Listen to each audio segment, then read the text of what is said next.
Mesdames, Messieurs, bonjour et merci d'être avec nous dans ce Trésor au Bénin. Voici le sommaire. Le navire estampillé SPLS Udeme a échoué sur les côtes béninoises dans la nuit du samedi 29 juin au dimanche 30 juillet 2024.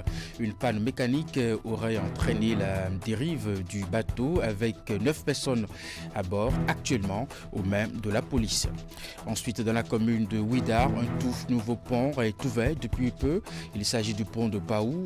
Ce pont vient résoudre les difficultés auxquelles étaient confrontés les usagers et facilite leur libre circulation.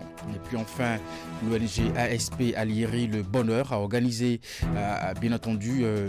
organise à Djougou du 5 au 7 juillet prochain un colloque scientifique. L'événement réunira les savants religieux autour du thème la foi islamique et la paix.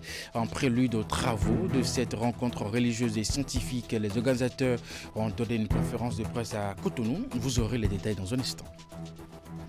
Et voici pour vous le sommaire de cette édition. À nouveau bonjour et bienvenue si vous nous rejoignez au cœur de l'actualité ce lundi. C'est cette rencontre entre Patrice Talon et les deux anciens chefs d'État, Thomas Boniayi et Nicéphore Soglo. Très peu de détails sur l'heure de cette rencontre. Mais au cours des échanges, les deux anciens chefs d'État feront le compte rendu des échanges qu'ils ont eus avec le général Tiani du Niger. Les deux émissaires exposeront les conditions posées par Niamey. Il faut le rappeler, les deux anciens chefs d'État ont pris l'initiative d'une médiation pour une sortie de crise entre le Bénin et le Niger. Un navire pétrolier se trouve depuis, bien entendu, ce dimanche sur les rives de la plage Fidjrosset de Cotonou. Le navire estampillé SPLS Udeme a échoué sur les côtes béninoises dans la nuit du samedi 29 juin au dimanche, bien entendu, 31 juillet 2024. Une panne mécanique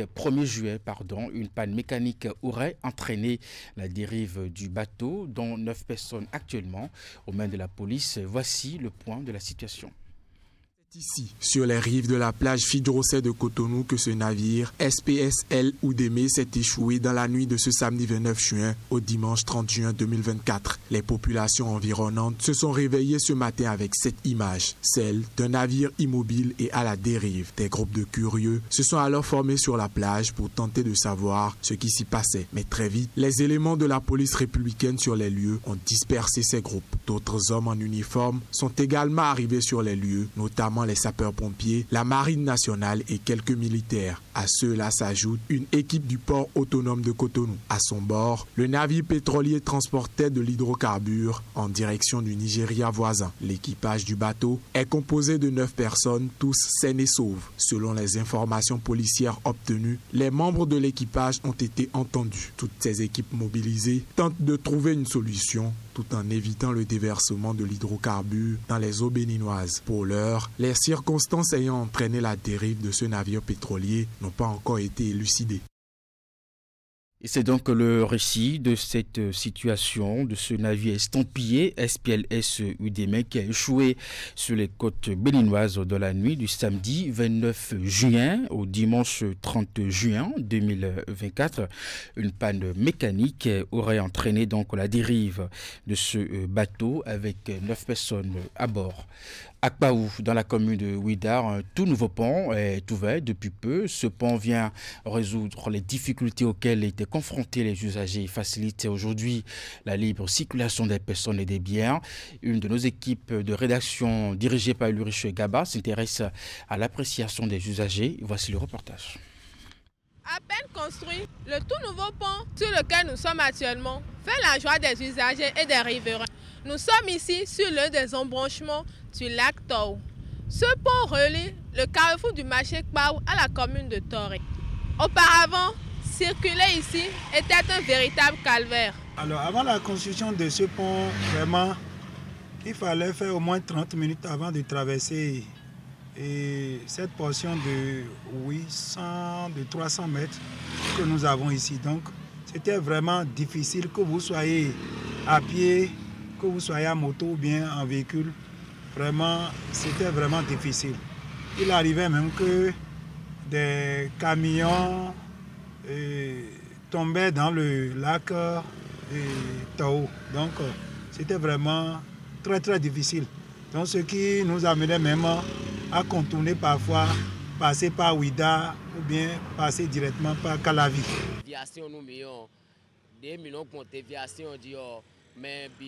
Lorsqu'ils nous avaient fait une déviation, tout le monde n'était pas patient. Certains étaient pressés et d'autres agités. Ce qui faisait que lorsqu'il pleuvait, il y avait des embouteillages et la situation était difficile. On se cognait les uns contre les autres. Aujourd'hui, toutes ces difficultés sont presque oubliées par les riverains et les usagers. L'érection de ce nouveau pont sur le lac Taou pour relier Kpawa à la commune de Tori est fortement appréciée par les populations. Et c'est vraiment vite fait et impeccable. C'est vraiment classique, je sais, mais les mots me manquent pour apprécier encore le pont là. C'est du jamais vu au Bénin, ce pont, surtout ce pont là. C'est bien fait depuis son fond d'action, surtout au niveau du chargement. Ici, c'était une descente. Ils ont chargé avec des concassés 1 à 1000 du fond jusqu'à la fin. Sincèrement, aussi là, je lui remercie beaucoup. Et le gouvernement, surtout le gouvernement. Et notre chef d'État. Je suis vraiment dépassé, sans vous mentir. Aujourd'hui, ces difficultés ont disparu et nous circulons paisiblement. La joie est grande dans le rang des populations et leur gratitude est éloquente. Toutefois, l'excès de vitesse qui s'observe déjà sur ce petit pont inquiète usagers et riverains. Une préoccupation qu'ils n'hésitent pas à extérioriser. Voilà le pont qui est déjà construit. Nous devons être patients et éviter les excès de vitesse pour notre sécurité. On va rester ensemble. Pour prendre soin de ce pont. Il y a quelques mésententes qui peuvent venir entre interquartiers. Il y a d'autres qui brûlent des pneus sur les voies pour ne pas endommager le pont. On n'a qu'à rester ensemble pour le protéger. Vous l'avez constaté vous-même. Cette nouvelle infrastructure routière réduit considérablement les difficultés auxquelles sont confrontés les usagers. Mais déjà, l'excès de vitesse et l'entretien du pont retiennent l'attention des riverains. Esther Bokosa, depuis Kpawa pour Canal 3 Bénin.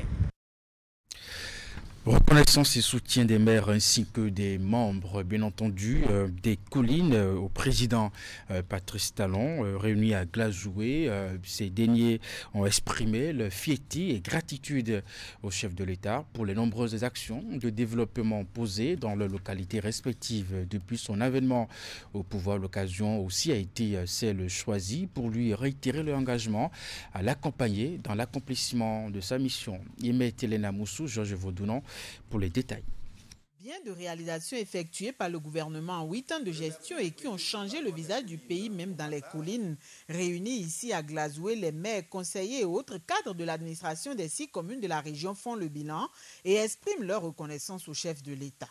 Nous présentons ici notre grande reconnaissance au chef de l'État et à son gouvernement. Aujourd'hui, presque tous les chefs-lieux, que ce soit de nos communes ou de nos arrondissements, sont électrifiés. Et nous assistons, à l'heure où je vous parle, à la mise en œuvre de plusieurs projets de densification et d'extension dans tout le département des collines. Au niveau des infrastructures routières, nous sommes très heureux de pouvoir quitter Porte-Novo, de prendre part le contournement de Savès pour rentrer dans les collines. Et nous gardons bon espoir que les autres routes qui nous ont été promises pour être carrossé, que cela puisse être une réalité sous peu. Et ce qui reste et sur lequel nous faisons notre plaidoyer relie la commune de Wessé au réseau national de bitume. Sur le plan sanitaire, le projet Arche permet de prendre en compte la santé des pauvres extrêmes. Notre souhait est que ce projet se généralise. Du projet Arche aux cantines scolaires, la modernisation de l'agriculture, le microcrédit, les infrastructures et autres,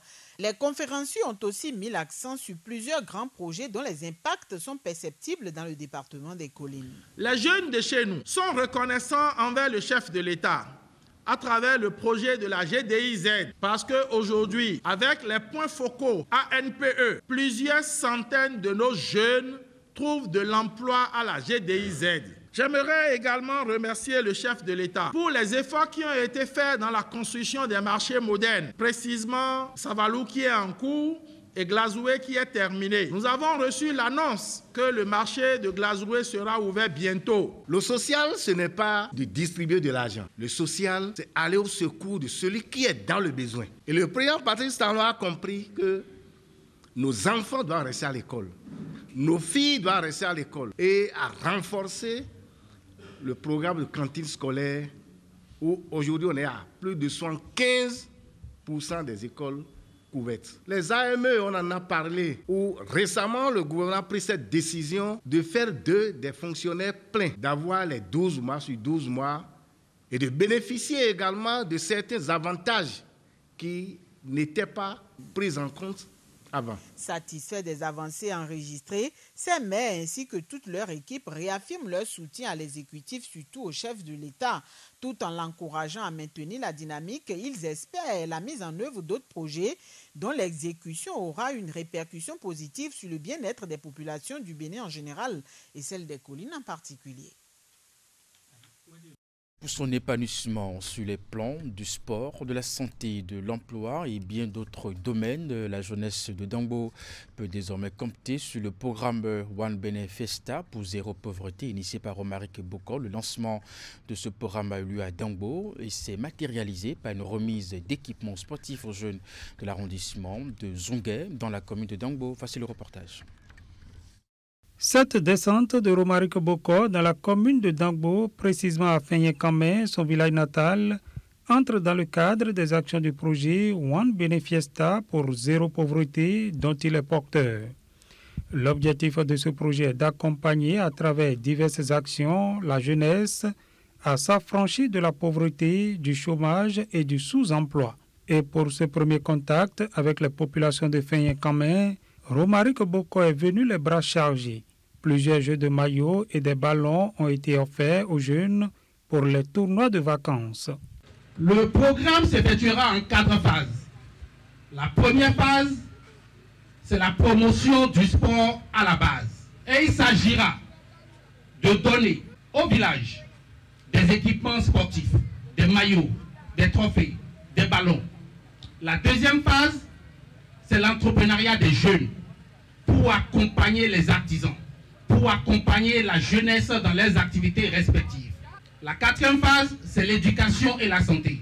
L'éducation, nous avons déjà commencé ici à Fenyekame par l'attribution des kits scolaires. La quatrième phase, c'est la santé. Nous avons prévu dans les mois à venir de fournir dans les centres de santé reculés des ambulances qu'on appelle des ambulances ultra-urbaines. Le geste de l'ONG One Benin Fiesta pour zéro pauvreté est fortement salué par les bénéficiaires. Au nom de toute la communauté de Zongué, je suis en train de fouiller dans le dictionnaire pour voir s'il y a un autre mot qui dépasse merci, mais je n'ai pas vu. Je ne peux simplement que lui dire merci, chers collègues. Au nom de nos ancêtres, au nom de l'Éternel Dieu, je demanderai que l'Éternel, le Tout-Puissant, puisse lui rendre tout ce qu'il est en train de faire, non au centuple, mais au multiple. Ce don d'équipement sportif n'est que le début d'une série d'actions que compte mener Romaric Boko pour l'épanouissement de la jeunesse du village de Fenyekame et de la commune de Dangbo en général. Dans la suite de cette édition, les travaux du FARI 2025 vont porter sur le thème intitulé « Jeunesse africaine, innovation et entrepreneuriat, bâtir un avenir durable ». La thématique a été définie à la faveur de la réunion préparatoire du comité international de ce grand événement scientifique régional. Toute préoccupation liée à l'organisation de ce deuxième forum africain pour la recherche et l'innovation ont été planifiées à la rencontre des 4 jours à Cotonou. Les travaux se sont refermés. Bien entendu, vendredi dernier, la commission de la CEDEAO, initiatrice du forum, promet de mettre en œuvre la feuille de route pour la réussite de cette foire africaine de la science prévue pour se tenir au Bénin l'année prochaine. On écoute le directeur par intérim de l'éducation et de la science à la commission et le directeur général de la recherche et de l'innovation au ministère de l'enseignement supérieur et de la recherche scientifique à l'issue de la session. Il s'agit d'un thème porteur qui propulse la jeunesse au cœur de l'innovation la science au cœur donc du cadre général de la célébration du cinquantenaire de la CEDEAO en 2025. À travers l'approche de la participation des inventeurs et des start-up, le FARI place les jeunes au cœur du débat et veut contribuer à apporter des pistes de solutions aux jeunes de la région.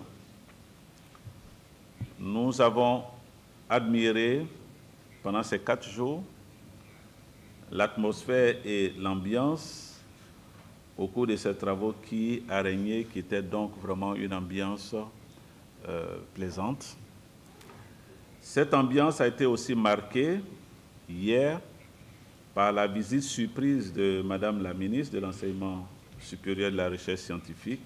Je voudrais donc à ce titre réitérer tous mes remerciements aux personnes ressources, aux consultants qui ont, une fois démontré de leur expertise. Madame la ministre me charge donc de remercier tous les participants,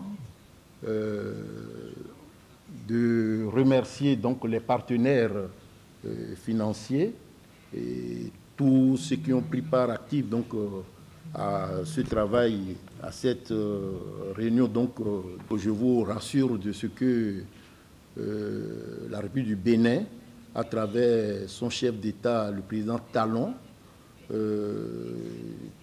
en tout cas porte une attention particulière donc, à la recherche et l'innovation, qui en réalité doivent nécessairement accompagner le développement.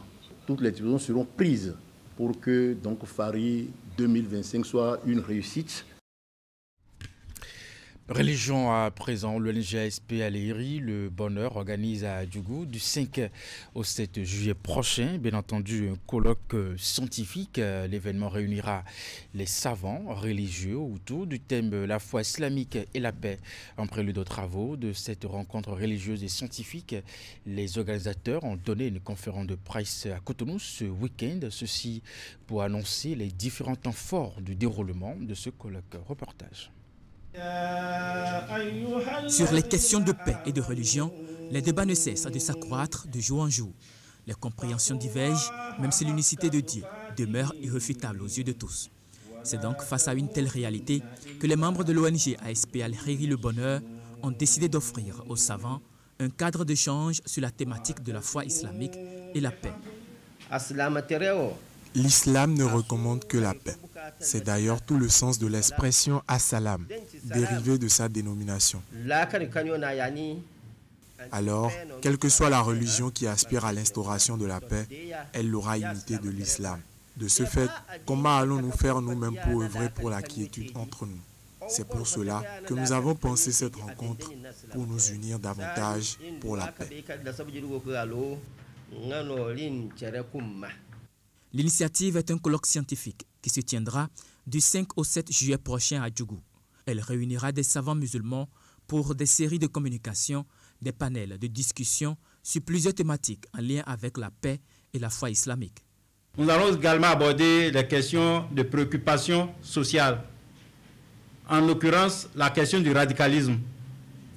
Vous n'êtes pas sans savoir qu'aujourd'hui, ça fait d'actualité, on dit djihadisme ou un peu partout. Nous allons dire, est-ce la conception que le monde occidental donne de cela, est-ce que c'est la même? Est-ce que cette vision-là est partagée au niveau du monde arabe? Quelle est l'approche du monde islamique par rapport au phénomène de radicalisation? C'est la contribution majeure qu'apportera ce colloque-là. Déjà, le décor est planté à cette rencontre préliminaire avec les hommes des médias. Partie de l'historique de l'ONG ASP Aléry Le Bonheur, jadis une association de ressortissants, les organisateurs ont présenté un bref aperçu du thème du colloque scientifique. En tant que musulman, Dieu a dit « Wa'tasamu bihablillahi jami'a ». Vous voyez? Donc, il est musulman, tu es musulman, vous êtes des frères, même père, même mère. Il ne fait que de vous réconcilier, puisqu'il a des choses sataniques qui peuvent vous détacher. Il faut chercher toujours à s'unir. En dehors des sujets relatifs à la foi et la paix, les questions du genre seront également débattues. Quelle est la place de la femme dans l'islam? En attendant les explications approfondies qui seront issues du colloque, la gente féminine, selon les organisateurs, mérite d'être respectée.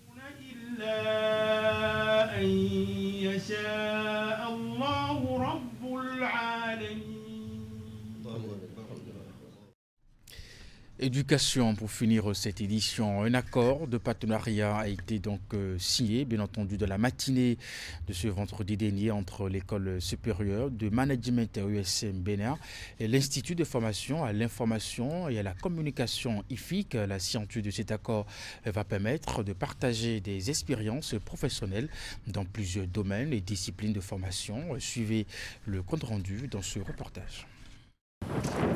L'école supérieure de management ESM Bénin et l'Institut de formation à l'information et à la communication IFIC signent un accord de partenariat. Une formalité qui traduit l'engagement de ESM Bénin de mettre sur le marché de l'emploi des cadres compétents et bénéficiaires des formations et conformes aux normes en vigueur au Bénin. L'école supérieure de management a fait son bonhomme de chemin depuis 2007 et avec des résultats élogieux de par la qualité des enseignants qui interviennent donc au niveau de l'école supérieure de management. Après toutes ces expériences enrichissantes, nous avons voulu, à partir donc de cette année, faire partager les expériences de l'Hexagone à nos étudiants et à nos enseignants. C'est pour cette raison que nous avons commencé nos discussions il y a un bon moment et qui vont pouvoir être concrétisés aujourd'hui à travers la signature donc de cet accord de partenariat. Ce sont les domaines de management et de communication qui sont les plus ciblés. Et cet accord va permettre aux deux établissements de partager des expériences en la matière et faciliter le brassage des étudiants en termes de formation professionnelle approfondie. Ce qui m'intéresse particulièrement de monter ce partenariat et de le signer dans quelques instants avec l'ESM, et pourquoi l'ESM et pas une autre école, alors que nous avons eu des propositions, c'est parce que c'est d'abord une école du management. Alors ce que je suis en train de vous dire doit vous surprendre. Mais votre fondateur a eu la vision de créer quelque chose autour du management, puis ensuite de l'ouvrir à des filières de communication et de journalisme, parce qu'il y avait des demandes, c'est du business, c'est normal, sans abandonner le management. Et là où nous nous sommes entendus, lui et moi, dans son bureau, je parle sous ton contrôle, Isidore, c'est quand je t'ai dit, mais moi, ce qui m'intéresse, bien sûr, c'est de rencontrer les filières de communication et de journalisme pour leur proposer de venir, au terme de vos examens ici, de venir, pour ceux qui le souhaiteraient, chez nous, sur une formation de 10 mois, en accéléré. Mais c'est aussi peut-être de convaincre, in situ, là, cette fois-ci, ici, les filières de management de l'importance de savoir aussi communiquer. À travers ce partenariat, l'École supérieure de management ESM Bénin et l'Institut de formation à l'information et à la communication IFIC nourrissent l'ambition de former de jeunes leaders pour un avenir prometteur. Et bien voilà, c'est la fin de cette édition. Mais avant, retour sur les grands sujets de l'actualité. C'est d'abord cette rencontre entre Patrice Talon et les deux anciens chefs d'État, Thomas Boniaï et Nicéphore Soglo. Très peu de détails sur l'heure de cette rencontre, mais au cours des échanges, les deux anciens chefs d'État feront le compte rendu des échanges qu'ils ont eus avec le général Tiani du Niger. Les deux émissaires exposeront les conditions posées par Niamey. Il faut le rappeler, les deux anciens chefs d'État du Bénin ont pris l'initiative d'une médiation justement pour une sortie de crise entre le Bénin et le Niger. C'est aussi ce navire estampillé SPLS UDM qui a échoué sur les côtes béninoises dans la nuit du samedi 29 juin au dimanche 30 juin 2024. Une panne mécanique aurait entraîné la dérive du bateau avec 9 personnes à bord actuellement aux mains de la police. Mesdames, Messieurs, merci de nous avoir suivis. C'est la fin de cette édition. Merci de votre fidélité. À très bientôt.